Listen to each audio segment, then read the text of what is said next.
Hey everyone, welcome back to the channel, and today we'll be discussing possible Jurassic World Rebirth content in Jurassic World Evolution 3. Whether or not this is DLC or a free update or just content included at launch, it is speculative. So it's unlikely that everything I'm saying is going to happen, okay? So I'm just making it up. I'm just giving an idea of what we can expect from the movie's sort of content in-game, and whether or not it'll be included early or later, and if it's going to be an expansion or DLC pack. I believe it'll be an expansion though, so that's why I'm going to do a bigger sort of breakdown in this video. So obviously I just got to say there are some Rebirth spoilers in this, just not crazy spoilers, not major spoilers, just some light spoilers. So if you haven't watched Rebirth yet and you are actually worried about the spoilers, just click off this video. You don't have to watch it, okay? So let's get straight into the point of the video. Let's get to it. So the new species. So the D-Rex, the Mutodon, Titanosaurus, and Aquilops. I'm thinking about sticking with the 4 species per pack idea that Jurassic World Evolution 2 sort of set as a standard. So that's why I haven't included like the Orognathus or that really weird looking sort of amphibian that we see throughout the film in for a second at a time. So obviously the D-Rex is our main species of the pack, the Mutodon is there, the Titanosaurus is there, and Aquilops is there. So maybe if Frontier was to be generous, maybe they'd give us Orognathus as well in this pack, which would be awesome, but is what it is. But I think these species make the most sense. Mutodon and D-Rex are pretty important within the film and are very, very unique looking species. And I know they're hybrids, so, well, technically mutants, but you get what I mean. Then Aquilops is pretty much just Microceratus, but a little bit different looking, and because it has a sort of major role in the film to a degree, I've decided to include it. And Titanosaurus is a really unique looking sauropod, and it does have a pretty major point, so I felt like it had to be included. So the next sort of idea is the new variants we could expect with this pack. So we would get a Mosasaurus variant, obviously, because we would have the sort of cleaner, sleek-looking Mosasaurus in Rebirth, where it doesn't look much like a crocodile and looks sort of kind of like a whale to a degree. But I really like the design of the Mosasaurus in Rebirth, so I really hope this gets added to the game, obviously. Just clearing my throat up a bit. Another variant we could expect is obviously the Spinosaurus, as, it's pretty much way more accurate. I know it's not fully paleo accurate, like the neck is a bit thick and not long, and it's like a bit crocodilian-like, but that's okay, we can handle that. The new design still looks really cool, so I hope we get it. And it would look really good with the new swimming mechanic in Evolution 3, obviously. So hopefully we get that as a variant. And the Quetzalcoatlus variant. So this guy kind of looks like a monster, honestly. The Dominion design was low-key perfected, so I don't really know why they went back on it. They should have just made it a new pterosaur, but I guess they wanted to just have Quetzalcoatlus again. And I guess because it was the biggest pterosaur ever or whatever, they kind of wanted to stick with it. They could have just kept the original design though and just sized it down a bit and just said what bias and made the size way bigger or whatever, But I mean, I still like the design. It looks really cool. Even though it kind of looks like a monster, I still think it looks, awesome. It's got, a bit of feathering, but it's sort of naked to a degree. And it's sized down, so it'll probably be similar size to what we already have for the Quetz in Evolution 2. Maybe a bit smaller, but who knows. Hopefully we get it as a variant. Now the next part is the skins. So we would be getting Velociraptor 2025, which obviously, if you watch the film, these guys, you don't even see their skin really. You see them for half a second. So we don't even it doesn't really make sense to add them because they're in it for barely a second. But, it's still a really cool looking skin, especially from all the promos in there. And it's got quills. It's a mix of sort of the Isla Sorna raptors, the Tiger raptors, and the Jurassic Park 3 raptors. So, I mean, I hope it gets added anyways. It looks really cool. Obviously, Dilophosaurus 2025 is pretty similar to the Biosin sort of skin. Well, pretty much just the Dominion version of the Dilo. It's just the frill is spotted in that, and it has really nice patterning, which, I mean, I like about it, so I would hope it gets added as well. But we'll see. And then the new T-Rex, obviously, which I've seen some people suggest it should be a variant and not a skin. But I feel like the model isn't that different, so it really should just be a skin. I mean, I would hope they actually, like, sort of bulk up the Rex a bit because of how, like, thick it was in this movie. You know, I think the Rex in general should just be bulkier. But, I mean, if they decide to make it a variant, that's fine to me, you know, it's all good. But, yeah, I hope we get this skin anyways, because it had really nice sort of patterning and colouring. So, one good hope we get it, you know.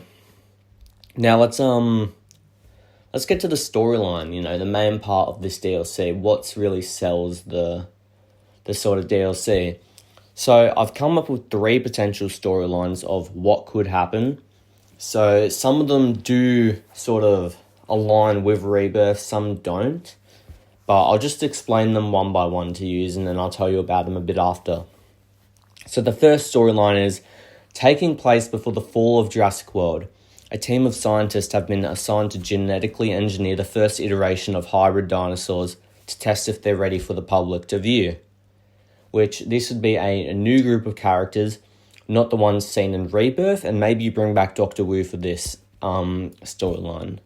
It could be added to the main game's campaign, could be you just need DLC to access, like sort of how like in Evolution 2 you have to go into the Biosin or Dominion campaigns in their own things. It's not a part of the main campaign. And the ending could lead into Rebirth's opening scene, where obviously, you know, it all falls to crap and the D-Rex gets out, the Mutadons get out, and that, you know, that's what could happen. So obviously, to engineer the first iteration of hybrid dinosaurs would be the D-Rex and the Mutadon. And it would just be testing them out, seeing if they're good or not. And then obviously the other dinos would be included in this DLC, and you need to extract the DNA from them to create the hybrids. Which I like this storyline the most personally. I think it makes a lot of sense. I think it would be easy to do. So I like it. Now let's just get to storyline 2, which is you were recruited by Parker Genix to grab DNA samples of the 3 largest species across land, water, and air to help create a cure for heart disease, and while you're there, you uncover the horrors of the island. So, obviously, this is very Rebirth. This is pretty much just Rebirth's plotline.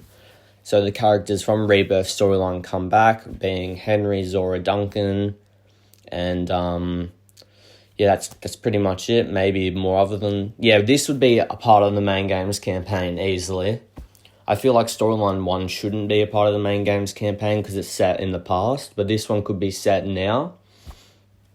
And the ending is the same as Rebirth's, you know, it's pretty much just Rebirth. And, I mean, I don't think it would work too well, but, I mean, you know, Frontier could 100% make it work in their own way. So, we'll see what happens. And then storyline 3, which is taking place in an alternate timeline. You were hired to rebuild the island of Rebirth and turn it into a research facility and nature preserve for the existing species that live there. It would be new characters and returning characters like Henry Loomis and Martin Krebs, which Martin Krebs is obviously the guy that's hired by Parker Genix to go recruit everyone and stuff, you know, and he's the one that's holding the briefcase when you know what happens in the movie. And this would be a part of the main game's campaign, obviously. And you just need to obviously buy the DLC to access it. And then it could have multiple different endings. So it could be Martin Krebs or whatever, you know, they get the DNA to help heart disease and they give you a lot of money as well. And you also take care of this island. Or, like, you don't put the dinos through any of that, like, DNA stuff, like it's painful for them or whatever. And then, like, he betrays you or whatever, you know, something like that, and you get sabotaged and whatever, you know. And I think this could really work with the campaign itself, because we already know the campaign in this game is sort of just being like making Jurassic World worldwide, you know. It was kind of what we wanted for a DLC in Evolution 2 or whatever, where there'd be multiple different locations across the world, and we'd be building parks and stuff to take care of the animals, obviously. And, you know, this is, it's kind of an alternate timeline in Evolution 3, because it's based after Dominion, and it's like they're rebuilding parks. I mean, it might have happened, but from Rebirth's storyline, it doesn't sound like that's what happened. So I think storyline 3 or 1 make the most sense. 2 is just pretty much Rebirth itself, but it would just be harder to make work, I feel like, in-game. So, I mean, personally, I would choose 1, but I actually don't mind the idea of 3. So, obviously, here are some things that could be included just in the building aspect of the DLC. So, our new map would obviously be Isle St. Hubert, which is the island from Rebirth, which, I mean, I would love to see that as a map, man. It would be really cool. Then, obviously, we'd get a new overgrown/abandoned sort of building theme. Could be modular pieces, could just be decorations, could be prefabs. I would assume we get, like, considering Evolution 3 has a modular building, I would assume we get sort of that modular theme, decorations, and as prefabs. Then the ancient ruins decorations, which obviously the island was populated before they started doing the dinosaur stuff on it, and there's like sort of very Aztec-like or Mayan sort of like ruins on it, you know, and you see it in a few scenes, mainly in the Coatlas scene. So there'd just be decorations for ancient ruins. I mean, obviously there could be like modular building pieces and prefabs, which would be awesome, but I doubt Frontier would do that, just because it had such a minor role. And then maybe a new vehicle type, which obviously would be the car we see in Rebirth, or it would be just a new cosmetic for the Ranger teams. So obviously that's it for the DLC expansion. I think there are some really good points in this pack. There are also some weak points which could be updated, which is obviously just like the storyline and stuff like that. So I want to thank everyone for tuning in. Thank you for watching. If you have any other ideas for this pack, just put them in the comments, or any other ideas for future game updates, or, you know, anything in the DLC for Evolution 3, or just stuff you want even at launch. I'd like to see them. So yeah, just put them in the comments. And yeah, thank you for watching. Everyone have a great day, and see you later.